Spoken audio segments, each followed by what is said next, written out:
सहस्रवदन तुम्हारो यश गावै असकल श्रीपति कंडल गावै सनकादिक ब्रह्मादि मुनीषा नारद शारद सहित अहीशा यम कुबेर दिगपाल जनादि हरि कोविद सहित कैकहादि तुम उपकार सुग्रीवनिधि यजामहे सुगन्धिं पुष्टिवर्धनम् उर्वारुकमिव बन्धनान् मृत्योर्मुक्षीयमामृतात् ॐ त्र्यम्बकं यजामहे सुगन्धिं पुष्टिवर्धनम् उर्वारुकमिव बन्धनान् मृत्योर्मुक्षीयमामृतात् ॐ त्र्यम्बकं यजामहे सुगन्धिं पुष्टिवर्धनम् उर्वारुकमिव बन्धनान् मृत्योर्मुक्षीयमामृतात् ॐ त्र्यम्बकं यजामहे सुगन्धिं पुष्टिवर्धनम् उर्वारुकमिव बन्धनान् मृत्योर्मुक्षीयमामृतात् యువత మీదే మా దగ్గర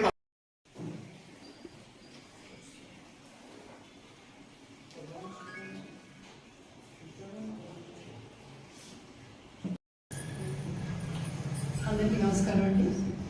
మీ సత్సంగంలోకి ఇవాళ నేను రావడం నా అదృష్టం. ఎందుకంటే శివకేశవులందరినీ మీరు బాగా కవర్ చేశారు, హనుమాన్ చాలీసా చేశారు. చాలా చాలా బాగుంది మీ ప్రోగ్రామ్. నన్ను ఈ ప్రోగ్రామ్కి నాకు ఇన్వైట్ చేసినందుకు సునీత గారికి స్పెషల్ థ్యాంక్స్. అయితే ఇవాళ ఏంటంటే నేను ఒక 2-3 రోజులు అనుకుంటున్నాను ఒక టాపిక్ గురించి అందరితో డిస్కస్ చేస్తే బాగుంటుంది, మన వాళ్ళందరితో, ముఖ్యంగా లేడీస్తో అని. అనుకోకుండా నాకు ఈ అవకాశం సునీత గారి ద్వారా వచ్చింది.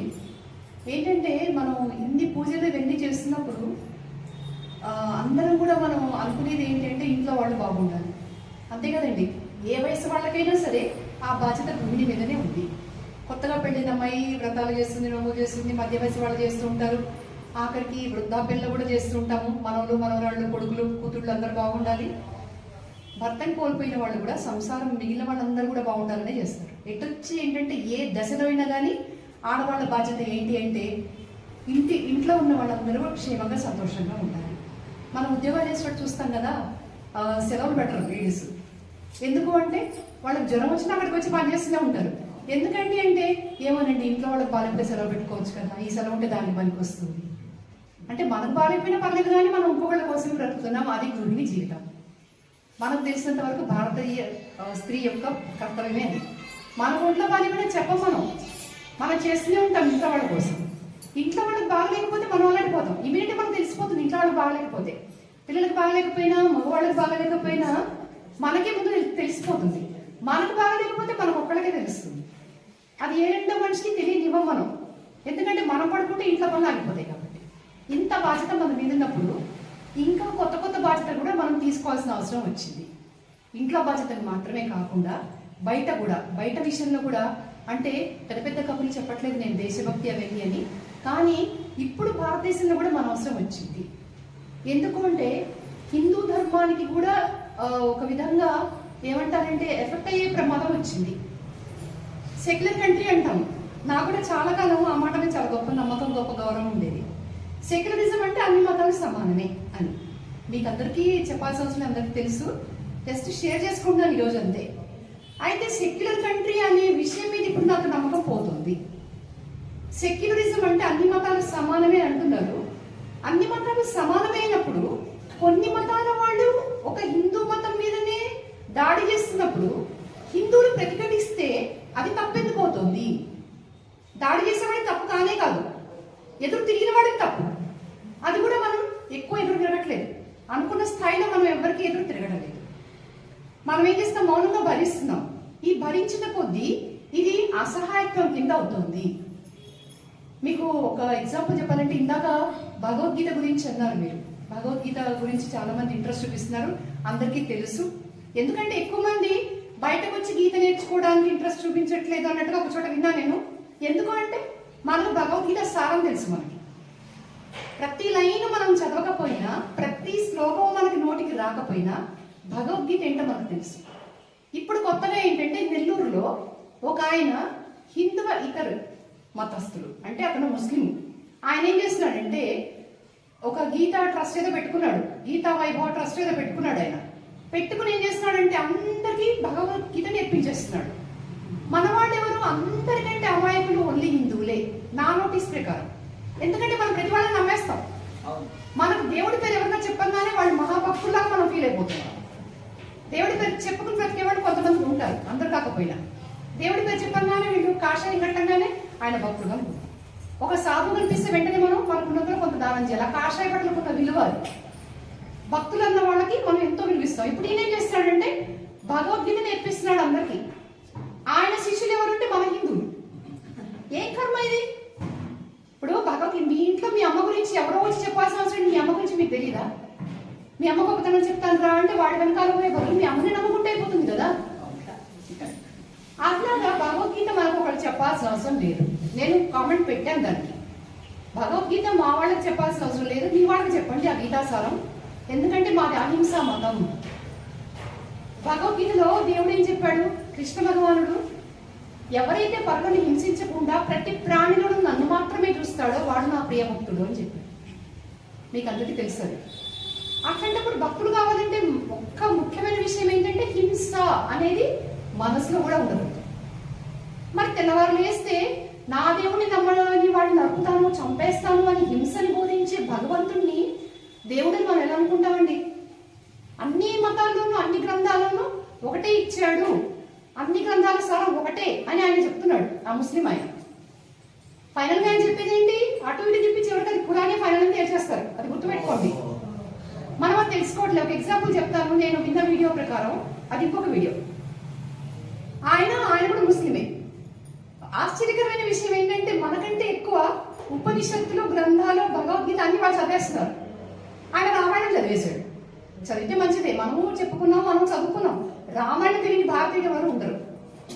అయితే ఆయన ఏం చెప్తున్నాడంటే మీ రాముడు కూడా మా అల్లానే నమ్మాడు అని చెప్పేశాడండి. ఎందుకు అంటే అతను చెప్పే విచిత్రమైన మాట చూడండి. రామాయణంలో రాముడు వనవాసం వెళ్ళేటప్పుడు కౌశల్యతో చెప్తాడనమాట. ఆవిడ చాలా బాధపడుతుంది, నాయన నువ్వు వెళ్ళిపోతే నేను ఎట్లా బ్రతకాను అది అని అంటుంది. అప్పుడు ఆయన ఏమంటాడంటే ఏం చేస్తావమ్మా, అది దేవుడు రాసిన వ్రాత, దైవం రాసిన వ్రాత, కాబట్టి మనం తప్పించలేము అని రాముడు అన్నమాట నిజం. ఆయన గారు ఏం చెప్పాడంటే రాముడు ఏం చెప్పాడో చూసారా, తల్లితో దైవం రాసిన రాతమ్మా అన్నాడు. అంటే ఆ దైవం అంటే అల్లానే, రాముడు కూడా అలానే నమ్మేశాడు. అట్లా తిప్పుతున్నారండి మన గ్రంథాలన్నీ కూడా, వాళ్ళు అట్లా తిప్పేసుకుంటున్నారు. కాబట్టి ఇతరులు ఎవరైనా మనకు బోధించడానికి మనం అవకాశం ఇవ్వద్దు. ఎట్టి పరిస్థితులను మనం ఉంటే తింటా, లేకపోతే పస్తులు ఉంటాం. అంతేగాని పక్కింట్లో పరమాణం కోసం పరిగెత్తాల్సిన అవసరం మనకు లేదు. ఎందుకంటే భగవద్గీత ఇంకొకటి, ప్రతి వాళ్ళు భగవద్గీత శ్లోకాలు బట్టి ఉపయోగం ఏమీ లేదు. భగవద్గీత సారం తెలుసుకోవాలి. ఆ సంస్కృత శ్లోకాలు బట్టి కొట్టేసి నేను భగవద్గీత నేర్చుకున్నాను అంటే దాన్ని నువ్వు ప్రాక్టికల్గా నువ్వు ఉపయోగించడానికి నీ దగ్గర ఏముంది? నాలెడ్జ్ ఏమీ లేదు. శ్లోకాలు బైహార్ట్ చేస్తే రాదు మనకి. శ్లోకాలు కంటతా వస్తే ఉపయోగం లేదు. దాని సారం ఏం చెప్పాడు, ఏ యోగంలో అంటే ఏ అధ్యాయంలో ఏం చెప్పాడు అనేది మనం తెలుసుకుంటే అది ప్రాక్టికల్గా మనం ఇంకొకటి లేదు. భగవద్గీతను ఏమైతే చెప్పాడుగా మనం చేస్తే కనుక అంతకంటే గొప్ప విషయం ఇంకొకటి లేదు. భగవద్గీతను ఏమైతే చెప్పాడో, ఏదైతే ధర్మం అని చెప్పాడో రామాయణంలో రాముడు చేసి చూపించాడు. గీత థియరీ అయితే, రామాయణ ప్రాక్టికల్స్. ఈ రెండు చాలా మనం బతకడానికి. అది ఇంకెవరో వచ్చి మనకు చెప్పడం ఎందుకు? ఇట్లా చాప కింద నీళ్ళలాగా మెల్లమెల్లగా తీసుకొస్తున్నారు వీళ్ళు. అందుకని ఏంటంటే ఎవరైనా మన వాళ్ళు ఎన్ని కామెంట్స్ పెట్టారంటే ఆ వీడియోకి, మీరు ముస్లిం అయి ఉండి ఎంత బాగా చేస్తున్నారండి భగవద్గీత సేవ, మా వాళ్ళు ఉన్నారండి వేస్ట్, మన వాళ్ళు మనం తిట్టుకోవడం మొదలు పెట్టాం. ముందు వాళ్ళు ఎవరైనా ఒక్కటి వాళ్ళు తిట్టుకుంటారండి మన ముందు ఎవరి మతం వాళ్ళు నేనే గొప్ప అని అంటారు. మీరు ఒక్క వర్కింగ్ ప్లేస్లో మీరు ఎంప్లాయీస్ ఎవరైనా ఉంటే, ఉద్యోగం చేసే ప్లేస్లో ఆ ఎవరో వాళ్ళు వేరే మతం వాళ్ళు ఉంటారు కదా, 2 నిమిషాలు మామూలుగా మాట్లాడతారు, 3వ నిమిషం దేవుడిలోకి లాగుతారు టాపిక్. 4వ నిమిషం ఏం చేస్తారంటే మీ మతం కంటే మాది గొప్పది, 5వ నిమిషం వాళ్ళ ఆచారాలు, వాళ్ళ గొప్పతనాలు, వాళ్ళ గొప్ప విషయాన్ని మనం సోదరం మిగులుతాం. ఎందుకంటే హిందువులకి గొప్పగా చెప్పుకోవాల్సిన అవసరం రాదు. ఇప్పుడు మన గురించి మనం చెప్పుకోవాల్సిన అవసరం లేదు. ఎందుకంటే అందరికీ అన్నీ తెలుసు మన వాళ్ళకి. ఈవెన్ బిచ్చగాడికి కూడా ధర్మం తెలుసు. ధర్మం చేయి తల్లి అంటారు. ఆ ధర్మం అనే మాట మన బ్లడ్లో ఉంది. ఎవరో వచ్చి చెప్పడం ఎందుకండి? ఇప్పుడు భగవద్గీత చదవకపోతే నష్టమేమీ లేదు అంటే చదవద్దని చెప్పట్లేదు నేను. భగవద్గీత చదివితే మన జీవితం మారిపోతుంది ఫస్ట్. కానీ ఏంటంటే భగవద్గీత చదవకపోతే అమ్మో ఎట్లా అని చెప్పేసి ఎవరి దగ్గరికన్నా పోయి నేర్చుకుందాము. వాడు ఎవడైనా సరే మన మతం కానివాడు మనకు నేర్పడం ఏంటి అన్నది కూడా లేదు. మన వాళ్ళు పోయి ఆయన శిష్యులపై చేస్తున్నారు. మనకంటే ఎక్కువ తెలుసా వాళ్ళకి? మన ఇంట్లో వాళ్ళ గురించి మనకి ఎక్కువ తెలుస్తుందా, పక్కింటి వాళ్ళకి ఎక్కువ తెలుస్తుందా? పక్కింటి వాళ్ళు పక్కనే ఉంటారు, ఏళ్ళ తరబడి మనం వాళ్ళు కలిసే ఉన్నాం, వాళ్ళకి కొంత తెలుసు మన గురించి. కానీ మన ఇంట్లో వాళ్ళకి ఎక్కువ తెలుసు మన గురించి. తల్లి పిల్లలకి మధ్యలో మూడో వాళ్ళు ఎందుకండి? కాబట్టి ఎవరికి మీరు ఏ ఛాన్స్ ఇవ్వద్దు, ఎవరిని నమ్మొద్దు. ఇప్పుడు మనం చెప్పుకుంటున్న విషయాలు వీరంత మందికి మీరు ప్రచారం చేయండి. భగవద్గీత మన బ్లడ్లో ఉంది, మన రక్తంలో ఇంకిపోయింది. కాబట్టి దాంట్లో మనం ప్రత్యేకంగా శ్లోకాలు అవి చదవలేదు. కొంతమంది చదవలేదు శ్లోకాలు, కానీ మన రక్తంలోనే ఉంది భగవద్గీత. ఏం చెప్పాడు దేవుడు? అన్ని జీవులలో నేనున్నాను, నాలో అన్ని జీవులు ఉన్నాయి అని చెప్పేశాడు భగవంతుడు. అక్కడ చదవండి బతకడానికి. అది మనం పాటిస్తున్నాము. మనం చదవకపోయి ఉండొచ్చు, ఫలానా చాప్టర్లో, ఫలానా అధ్యాయంలో, ఫలానా శ్లోకంలో కృష్ణుడు గారు చెప్పాడు అనే మాట మనం చదవకపోయినా మనం పాటిస్తున్నాం. ఆవులకి గడ్డి పెడతాం, ఆవులకి మనం వీరికి ఏదైనా కొని వేస్తాము, గడ్డి పండు ఏదో ఒకటి. పక్షులకి మేత వేస్తాము. ఎంతమంది బయట చూడండి, పావురాలకి ఎంతమంది మేత వేస్తున్నారు. పక్షులని మనం ఇది చేస్తాము. ప్రతి జీవిని మత్స్యావతారం అంటాం. చేపలను కూడా మనం పూజిస్తాము. ఏంటి మత్స్యావతారుడు? ఆ చేపలు చూడగానే పుణ్యక్షేత్రంలో మనకి ఏమనిపిస్తుంది? ఆయనే గుర్తొస్తాడు. కూర్మావతారం. ప్రతి జీవిలోనూ భగవంతుని మనం చూస్తుంటాం. కూర్మ జయంతి అంటారు, మత్స్య జయంతి అంటారు. ఆ రకంగా కూడా మనం ప్రతి జంతువులోనూ ప్రతి జీవిలోనూ భగవంతుని మనం చూస్తున్నాం. అదే గీత. అది ఇప్పుడు ప్రత్యేకంగా ఇంకొక ఆయన వచ్చి ఇంకా ఆయన ఏం చెప్తున్నాడంటే, చాలా మంచివాడని మనం అనుకుంటాము. మనుషులు మంచితనం గురించి నేను ప్రశ్నించడం లేదు. మీ మతాన్ని నేను బోధిస్తాను రండి, మీకు తెలియదు అని చెప్తున్న అజ్ఞానాన్ని నేను ప్రశ్నిస్తున్నాను ఇక్కడ. అయితే అతను ఏమంటున్నాడంటే, ద్వాపర యుగంలో పుట్టింది భగవద్గీత, ఎప్పటిదో ఇది కలియుగంలోనే వచ్చింది. మిగతా మతాలు పురాణం బైబిల్ అన్ని కలియుగానికి సంబంధించినవే అన్నాడు. మనం వెంటనే ఆనందిస్తాం, కరెక్ట్గా చెప్పాడు బాబు మీద అని. ఆ ద్వాపర యుగంలో ఉన్న ఆనాటి దేవుడు అంటే దానికి మక్కాకి ఆయన ఊరు పెడుతున్నాడు. పెట్టే లాస్ట్ సెంటెన్స్ అనమాట. అది వినపడకుండా కానీ కలపకుండా ఆయన లోపలికి తీసుకెళ్ళిపోతున్నాడు. లోకేశ్వరుడు సర్వేశ్వరుడు అంటే మక్కాలో ఆయన చెప్పేస్తున్నాడు చివరికి. వాళ్ళు ఫైనల్కి అటే తీసుకొస్తారు వాళ్ళు. అందుకని ఏంటంటే ఎవరికి మనం అవకాశం ఇవ్వద్దు. ఇప్పుడు ఏంటంటే రకరకాలుగా ట్రై చేస్తారు కొత్త విషయాలు మనకి ఇవన్నీ. ఏదో వాళ్ళ పాటి వాళ్ళు ఉంటారు, మన పాటి మనం ఉంటాము. వాళ్ళు ఏంటంటే మన జోలికి వచ్చినప్పుడు మనం ఆలోచించవచ్చు అనుకుంటాం. మన జోలికి ఏం రాక్కర్లేదు, కొట్టక్కర్లేదు, తన్నక్కర్లేదు, చంపక్కర్లేదు. ఇలా వచ్చి మన మతంలోకి వచ్చి మన శ్లోకాలు ఆయన ఎంత బాగా చెప్తున్నాడో శ్లోకాలను, భగవద్గీత శ్లోకాలు నోటికి వచ్చి ఆయనకి అది నిజంగా మెచ్చుకోదగ్గ విషయం. కానీ దాన్ని ఆయన వక్రీకరించకుండా, దాని వక్ర మార్గంలో మనని లాగకుండా అలా ఉంటే బాగుంటుంది. ఇప్పుడు మన హిందువులందరూ వెళ్ళి ఆయన శిష్యుకం చేయాల్సిన అవసరం ఏముంది? కాబట్టి ఇప్పుడు మన బాధ్యత ఎలా కలిగింది అంటారా? చెప్తాను, ఆ పాయింట్ కూడా వస్తుంది. ఇప్పుడు ఇంకొక విషయం కూడా ఏంటంటే మనం ప్రత్యేకించి చెప్పుకోవాల్సిన ఈ సందర్భంలో, బంగ్లాదేశ్లో ఒక అబ్బాయిని, ఒక హిందూ అబ్బాయిని క్రూరంగా చంపేశారు. దీపు చంద్రదాస్, అతని పేరు దీపు చంద్రదాస్. ఎలా చంపారు అంటే అతనికి ఒక ముస్లిం అబ్బాయితో ఫ్రెండ్షిప్ ఉంది. ఆ ఫ్రెండ్షిప్లో ఏదో మాట అనుకున్నారు. మన కుర్రాళ్ళు కూడా అనుకుంటారు కదా, అనుకుంటారు, మళ్ళీ కలిసిపోతారు. మనవాడు పెద్దవాళ్ళకి రాలేదు, వాళ్ళవాడు మళ్ళీ కలిసిపోతారు పిల్లలు. అతను అలాగే అనుకున్నాడు. కానీ ఇతను ఏం చేశాడు? వాళ్ళ మత పెద్దల దగ్గరికి వెళ్ళి ఇతనేమో అవి ఇది అన్నాడని కల్పించి చెప్పాడు. దాంతో వాళ్ళందరూ వచ్చి దాడి చేశారు. ఏదో పోలీసులు వాళ్ళు వచ్చాక కల్పించుకున్నారు. తర్వాత ఏమైందంటే నెక్స్ట్ డే అనుకుంటా అతన్ని కొట్టి రోడ్డు మీద కాళ్ళతో తొక్కేసి చివరికి చెట్టుకు కట్టేసి కాల్చి చంపేశారు అతన్ని, ఒక హిందువుని. అది బంగ్లాదేశ్లో మన హిందువులకు జరుగుతున్న విషయం. మరి మనం ఏం చేస్తామంటే ఇంట్లో కూర్చుని చెయ్యొచ్చు. అదే నేను చెప్పదలుచుకున్నాను, చెయ్యొచ్చు మనం కూడా. ఏంటి అంటే పనికి మాలిన నాయకులను ఎన్నుకోవద్దు. పనికి మాలిన పార్టీలందరినీ మూటకట్టి అలా పారేయండి నిర్దాక్షిణ్యంగా. కబుర్లు నమ్మద్దు. ఇప్పుడు ఇక్కడ మన దగ్గర ఏం జరుగుతుందండి? ఇంకా కొన్నేళ్ళకి మన ఏ స్థితిలో ఉంటామో హిందువులు నాకు అర్థం కావట్లేదు. మన దగ్గర ఇప్పుడు అన్యాయం జరుగుతుంది. ఎందుకంటే ముత్యాలమ్మ గుడిలో జరిగిన అఘాయిత్యము ఎవ్వరు పట్టించుకోలేదు.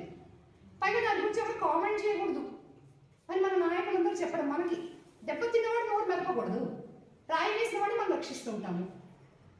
రాయి వేసి కొట్టి మన కళ్ళెదురుగానే సాక్ష్యాలతో సహా వాడు రాయి వేసి కొడితే వాడు పిచ్చోడు, వాడు రాయి వేసి కొడతాడు. కాబట్టి దెబ్బ తిన్నవాడు మూసుకోవాలి. ఇలా అయిపోతుంది రాను మన రాజకీయాలు. ఆ రాజకీయాలు అటు ఇటు పోయి ఏమవుతుందంటే మనం చివరికి మైనార్టీల కంటే కూడా ఘోరంగా అనుభవించే రోజు వస్తుంది మనం మామూలుగా ఊరుకుంటే. అందుకని మనం చేయాల్సిన పనులు ఏంటంటే ఇంట్లో మనం మన పరిగాటి ప్రతిరోజు మనం బజార్లోకి ఎక్కి మనం తుపాకులు పట్టుకోవాల్సిన అవసరం లేదు. ఇంట్లోనే ఉంది పిల్లలకి ప్రతి చిన్న విషయం పట్టించుకోండి. కొడుకులు కోడలు అయినా సరే వాళ్ళు పెద్దవాళ్ళే నా కొడుకండి, వాళ్ళు మనకి చిన్నవాళ్ళు, సగం కూడా తెలియదు వాళ్ళకి. ఒకప్పుడు మనకు ఆ వయసులో చాలా విషయాలు తెలియవు, కానీ నష్టమే లేదు. అప్పుడు పరిస్థితి ఇంత దారుణంగా లేదు. కాబట్టి ఏంటంటే ఇప్పుడు వాళ్ళందరినీ అవేర్ చేయాల్సిన, వాళ్ళందరినీ కూడా జాగ్రత్త చేయాల్సిన అవసరం అనుకుంది. ఇంట్లో వాళ్ళకి మీరు నాలెడ్జ్ ఇవ్వండి. ఎంత టైం లేకపోయినా సరే ఒక్క 10 నిమిషాలు వాళ్ళతో పెట్టుకోండి. వాళ్ళకి ఇప్పుడు మనం చెప్పే బోర్గా ఉంటాయి, కానీ వాళ్ళ బలవంతంగా పట్టుకుని కూర్చోబెట్టి లేదా ఒక గేమ్ లాగా పిల్లలకు క్విజ్ పెట్టడం ఇంట్లో. ముందు మీరు రామాయణం చదవండి, పిల్లల చేత చదివించండి. చదివే టైం ఉండకపోవచ్చు అంత పెద్ద గ్రంథం, కనీసం ప్రవచనాలు వినండి. చాగంటి గారు చెప్పాడు, సామవేదం గారు చెప్పాడు, అవన్నీ వినండి. అది పిల్లలకు కథలాగా చెప్పండి. రామాయణం వాళ్ళ బ్లడ్లో ఇంకిపోవాలి. మీ నెక్స్ట్ జనరేషన్లో అది ఎంత పెద్ద కొడుకులైనా పర్లేదు, 5 ఏళ్ళ వాళ్ళు 40 ఏళ్ళ వాళ్ళైనా పర్లేదు, అందరూ తెలుసుకోవాలి. నేను హిందువుని, పరాయి వాళ్ళని ద్వేషించడం మనకు లేదు. ఎవరిని ద్వేషించాం మనం. ప్రతి జీవిని ప్రేమించమని చెప్పాడు కృష్ణ భగవాన్. అంతేగాని నన్ను నమ్మని వాడిని నరకండి అని చెప్పలేదు. రాముడు చెప్పలేదు, కృష్ణుడు చెప్పలేదు, అసలు భగవంతుడు ఎప్పుడు చెప్పలేదు మనకి. వాళ్ళు ఎంతసేపు ఏం చెప్పారంటే భక్తి అనేది ఉంటే చాలా మనసులో అన్నారు. నువ్వు ఏ రూపంలో ఆరాధించినాను అని చెప్పాడు కృష్ణుడు. ఆఖరికి జడము అజడము అంటే ప్రాణం ఉన్నవి ప్రాణం లేని వాటిలో కూడా నేను ఉన్నాను అని చెప్పాడు కృష్ణుడు. ఒక కుండ పెంకులో కూడా నేను ఉన్నాను అని చెప్పాడు. కాబట్టి ప్రతి విషయం మనకి మన మనసు నిండా భక్తే ఉంటుంది. ప్రతి ఏదైనా కాలికి మనం పేపర్ అయితే కళ్ళ కలుపుకుంటాం, అది కూడా దేవుడే. నీళ్ళని కూడా అంతే, మనం గంగాదేవి నదులని ప్రతిదీ మనకు దేవుడే. మన బ్లడ్లోనే భక్తి ఉంది, మన రక్తంలో ఇంకిపోయింది భక్తి రసం. అదే మనని గౌరవంగా ఉంచుతుంది. చూడంగా నిజంగా చెప్పాలంటే పాశ్చాత్యం కూడా మనలో ఈ విషయాన్ని అందరూ కూడా రెస్పెక్ట్ ఇస్తారు ఇప్పటికీ. మనం అంటే పడకపోయినా మన ఆచారాలు మన సాంప్రదాయాలు అంటే పరాయి వాళ్ళు కూడా మనకు రెస్పెక్ట్ ఇస్తారు, గౌరవిస్తుంటారు. కాబట్టి మనం ఇప్పుడు మనకున్న శక్తి మొత్తం క్రోడీకరించి ఇదివరకులాగా మనం మౌనంగా ఉండడానికి వీలు లేదు. కాబట్టి ఇంట్లో వాళ్ళందరికీ మనం వీలున్నంత వరకు నేర్పిద్దాం. రామాయణం ఏం చెప్పాడు, దీనివల్ల ఏంటంటే మన మతం పట్ల పిల్లలకి చాలా గాఢంగా ఉంటుంది. వేరే వాళ్ళు మనల్ని చేయలేరు. ఎందుకంటే ఒక వ్యక్తి బలహీనంగా ఉన్న టైంని వాళ్ళు ఉపయోగించుకుంటున్నారు. నేను చూశాను, మన వాళ్ళు కూడా విదేశాలకు వెళ్ళిపోయినప్పుడు అక్కడ చూస్తే వాళ్ళకి ఏంటంటే పట్టుకుంటారు. వాళ్ళు కూడా ఎవరిని తల్లిదండ్రుల ప్రేమ లేకుండా పిల్లలు ఎవరి బాధ వాళ్ళది, వాళ్ళ మతంలో వాళ్ళు కన్వర్ట్ చేసుకుంటున్నారు అంటే వాళ్ళ తప్పు కాదు, అవకాశం ఇస్తున్నందుకు మన తప్పు. నీ పిల్లాడికి నువ్వు అన్నం పెట్టకపోతే పక్కింట్లో తింటున్నాడు, అడుక్కు తింటున్నాడు. పిల్లాడు అడుక్కు తింటున్నాడు అంటే నువ్వు సరిగా పెట్టలేదు కాబట్టి వాళ్ళకి సరైన ధర్మాలు మనం నేర్పించి, ముఖ్యంగా పిల్లలతో అటాచ్మెంట్, పిల్లలతో ఎక్కువసేపు మాట్లాడండి. మనం ఎన్ని పనులున్నా సరే పిల్లలతో, చిన్న పిల్లలు కావచ్చు పెద్ద పిల్లలు కావచ్చు, ఒక 20 నిమిషాలు మాట్లాడండి ప్రతిరోజు. దానివల్ల ప్రేమ అభిమానాలు పెరుగుతాయి. ఇప్పుడు ఇవాళ పరిస్థితిలో ఎవరికి వాళ్ళే జాబ్లు అవి ఇవి రకరకాల యాక్టివిటీస్ పెట్టుకుని అందరం బిజీ అయిపోయినాం, ఏ వయసు వాళ్ళైనా సరే. ఆ బిజీ అవ్వడం ఏమైందంటే ఇంట్లో ఒకళ్ళకి మధ్య ఎక్కువ ఏమంటారంటే ర్యాపో ఇంటరాక్షన్ తగ్గుతుంది. ఎక్కువ మాట్లాడడము, కలిసిమెలిసి ఒక అనుబంధాలు, ఒక ఆత్మీయతలు తగ్గుతుంది. ప్రేమలు లేక కాదు, ప్రేమలు లేవని చెప్పట్లేదు, కానీ మాట్లాడిన కొద్దీ కూడా ఎక్కువ అనుబంధం పెరుగుతుంది. ఇప్పటికీ మేము మా అమ్మ ఇట్లా అనేది, మా నాన్న ఇట్లా, మనందరం అనుకుంటాం, మా ఏజ్ గ్రూప్ వాళ్ళందరూ కూడా ఎప్పుడో మా అమ్మ నాన్న అనుకున్న మాటలు కూడా చెవులు రింగ్ అవుతూ ఉంటాయి.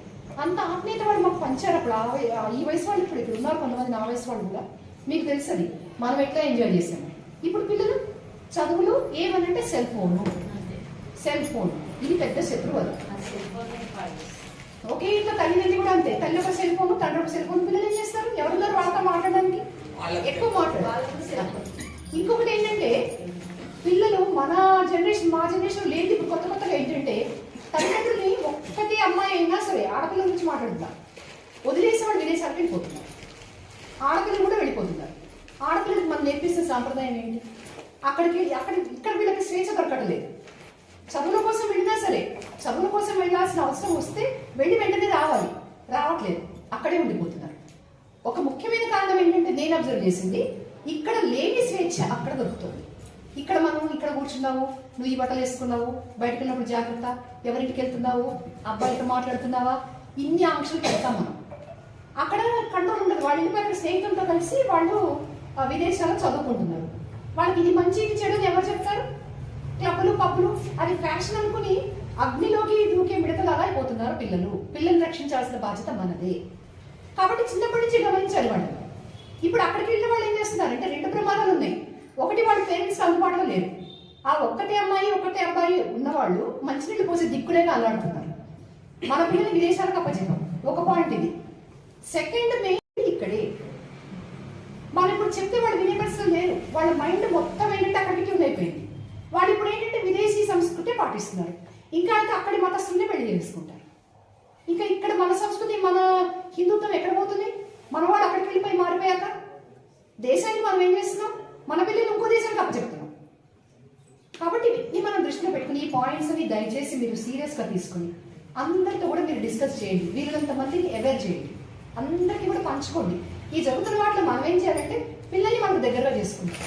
పిల్లలకి మన సంస్కృతి సంప్రదాయం నేర్పిద్దాం. చిన్న పండుగైనా పెద్ద పండుగైనా మన కోపిక లేకపోయినా పర్లేదు, వాళ్ళ కోసం చేయాలి. చేస్తే వాళ్ళు ఏంటంటే ఇది మన ధర్మం, ఇది చిన్నప్పటి నుంచి మనం నేర్పిస్తే పెద్ద నాకు చచ్చినట్టు చేస్తారు. మనం చిన్నప్పుడు వాళ్ళు చదువుకున్నారు, వాళ్ళు ఏం చేస్తారులే. కొంతమంది ఇది విన్నానండి నేను. తల్లిదండ్రులు ఏం చెప్తున్నారంటే వాళ్ళు ఇప్పుడు ఏం చేస్తారు, వాళ్ళ చదువులే వాళ్ళకి. అవును, అయిపోయింది. ఇంకా వాళ్ళకి నీకు నీ మతం వాళ్ళు పాటించరు. అప్పుడు పక్కవాడు లాగేసుకుంటాడు వాళ్ళ మతంలోకి. ఎందుకంటే బయటకు వెళ్ళినప్పుడు స్నేహితుల ప్రభావం ఎక్కువ. ఒక వయసులో మనం చెప్పినా వినరు, స్నేహితులు చెప్పింది వింటారు. టీనేజ్కి వచ్చింది మొదలు వాళ్ళ ఫ్రెండ్స్తో తిరగడానికి ఎక్కువ ఇష్టపడతారు. అప్పుడు ఏంటంటే అందులో ఇట్లాంటి వాళ్ళు ఉంటారు. ఇది అవకాశం తీసుకుని కొంతమంది పిల్లలు కూడా మన పిల్లల్లాగా లేరండి. మన పిల్లల్లాగా లేరు కొంతమంది పిల్లలు. మా మతం ఇట్లా, మా ఇది ఇట్లా, రే మీరు ఇట్లానారా, మీ దగ్గర ఇట్లా ఉంటుందా, మీ మతంలో ఇట్లానా, కృష్ణుడు ఇట్లా చేశాడు కదా, రాముడు అగ్నిప్రవేశం, ఇవన్నీ వాళ్ళు మాట్లాడతారు. వీటన్నిటికీ సమాధానం మనకు తెలిసి ఉండాలి. ఫస్ట్ మన రామాయణంలో చెప్పుకున్నాం, రాముడు అగ్నిప్రవేశం చేయమని ఆయన అనలేదు, ఆవిడ స్వాభిమానం పొందాడు చేసింది, అది మనకు తెలుసు. అట్లే కృష్ణుడికి 16,000 మంది గోపికలు భార్యలు అని అంటున్నారు కదా. దేవుడికి 16 కళలు ఉంటాయి. 16 కళలు అని చెప్తే అర్థం కాదు, అందుకని 16 మంది భార్యలు అని చెప్తున్నారు.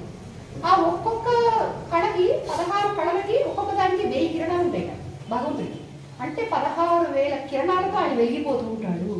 అందుకని 16,000 గోపికలు అని చెప్పారు. అర్థమవుతుంది. ఇది నిజమా అబద్ధమా అని మీరు అనుకుంటే ఇంకొక ఎగ్జాంపుల్ చెప్తాను. వినాయకుడికి 2 భార్యలు ఉంటారు. ఎవరు? సిద్ధి, బుద్ధి. అవి భార్యలు కాదు, సిద్ధి బుద్ధి, అవి మనకి ఇస్తాడు ఆయన. మామూలు మనుషులు అట్లా చెప్తే అర్థం కాదు కాబట్టి భార్యలు అనేస్తారు. వినాయకుడు బ్రహ్మచారి, వినాయకుడు బ్రహ్మచారి. భార్యలు అంటే మనకి అర్థం కాదు కదా మామూలు వాళ్ళకి. అందుకని కృష్ణుడు కూడా 16,000 గోపికలను అంటగట్టేశారు. 16,000 కిరణాలతో వెలిగిపోతుండే ఆ భగవంతుడిని చూడడం ఎవరి శక్తి కాదు. అందుకని అట్లా చెప్తే మామూలు వాళ్ళకి అర్థం కాదని అర్థమయ్యే వాళ్ళకి ఇక్కడ ఊహించుకుంటారు. ఇంకొకటి కార్తికేయుడు, మన సుబ్రహ్మణ్య స్వామి కూడా దేవసేన భార్య కాదు. దేవసేనకి ఆయన నాయకుడు, సువత్సల భార్య కాదు. వాళ్ళు ఏంటంటే అలా సరే అట్లా అంటే అర్థమవుతుందని అనుకుంటారు. అది కాదు ఏంటంటే సువత్సల గురించి ఇంకో కథ కూడా ఉంది. యజ్ఞయాగాలు చేయడానికి ఒక పురుషుడికి నేను పక్కన కూర్చుంటే భార్య కలిగించు, కానీ అతనికి నేను మామూలుగా భార్యగా కాదు అని చెప్తుంది. ఓన్లీ ఇప్పుడు యజ్ఞానికి ఒక పురుషుడు కూర్చున్నాడు అంటే ఆయన పక్కన భార్య ఉంటేనే చేయగలుగుతాడు. భార్య లేని వాడు యజ్ఞయాగాలు చేయడానికి అర్హత లేదు. కాబట్టి సువత్సల ఆ రకంగా తండ్రిని కోరింది అనమాట. అలాంటి వాడు ఎవరు? బ్రహ్మచారి, పెళ్ళైనా బ్రహ్మచారిగా ఉండదగ్గ వాడు ఉంటే హనుమంతుడు వారు అని అట్లా చెప్పారు. అది కూడా మరి మనకి అంత ఏమంటారంటే ఖచ్చితంగా మనకు తెలియదు. ఒక ప్రాతిపదిక అన్నట్టు దానికి మనకి ఎక్కడా లేదు. మనం చదివిన పురాణం ప్రకారం ఉన్నా కానీ ఇక్కడ ఏంటంటే దానికి మామూలు భార్యాభర్తలుగా కాదు వాళ్ళు అని అర్థం. ఇట్లా మనం ప్రతి వాళ్ళని మనం సమాధానం మన దగ్గర ఉన్నాయి. వేరే మతం వాళ్ళు వేసే ప్రశ్నలకు సమాధానం మన దగ్గర ఉన్నాయి. గంగా గౌరీ అంటారు. గంగా ఆయన భార్య కాదు, భరించాడు. భూమి మీదకి ఆవిడ వచ్చి పడేటప్పుడు శివుడు తన తలని ఆసరాగా పెట్టాడు. ఆ వేగం తగ్గించడానికి ఆయన నిలబడ్డాడు, భరించాడు కాబట్టి భర్త. ఇంకొకటి చెప్పుకోవాలంటే నీళ్లు ఒక్కటేసారి భూమి మీద పడితే భూమి మొత్తం అల్లకల్లోనైపోయి జలప్రళయాలు వస్తాయి. కాబట్టి నీరు భగవంతుడి ఆధీనంలో ఉంది. ఆయన నీటిని తన కంట్రోల్లో పెట్టుకున్నాడు తన మీద. మనకెంత కావాలో అంత వదులుతున్నాడు. అది అర్థం. ఇవన్నీ మనం చెప్పగలిగేంతగా మనం నాలెడ్జ్ సంపాదించుకుని మనం చదవడము లేదా వినడము ఏదైనా చేస్తే పిల్లలకి చెప్పగలుగుతాం. పిల్లలు మనకు చాలా ముఖ్యం ఇప్పుడు. ఎందుకంటే దూసుకొస్తుంది పరమతాలు. వాళ్ళ మతాన్ని నేను ఖండించడం లేదు. ఎవరి మతం వాళ్ళు గొప్పదే, పాటించండి. కానీ మీ మతాన్ని ఇంకొకటి మీద రుద్దడము, మీ మతంలో మీ మతాన్ని పాటించిన వాడిని నరికేస్తాను మీ దేవుడు చెప్పడము, నరికేస్తా చంపేస్తాను వాడు దేవుడు ఎట్లా అవుతాడు? మీరు ఎవరినైనా పూజించండి, అందరి రూపాయలు నేనేగా ఉన్నాను అంటాడు కృష్ణుడు. ఏ రూపంలో పూజించినా ఆయనకేం అభ్యంతరం లేదు. మరి అట్లాంటి నువ్వు ఎవరిని పూజించడం నరికేస్తాను అంటే ఇంకా అసలు దేవుడు అనేవాడు కాపాడుతాడు, దయాడు అంటాడు.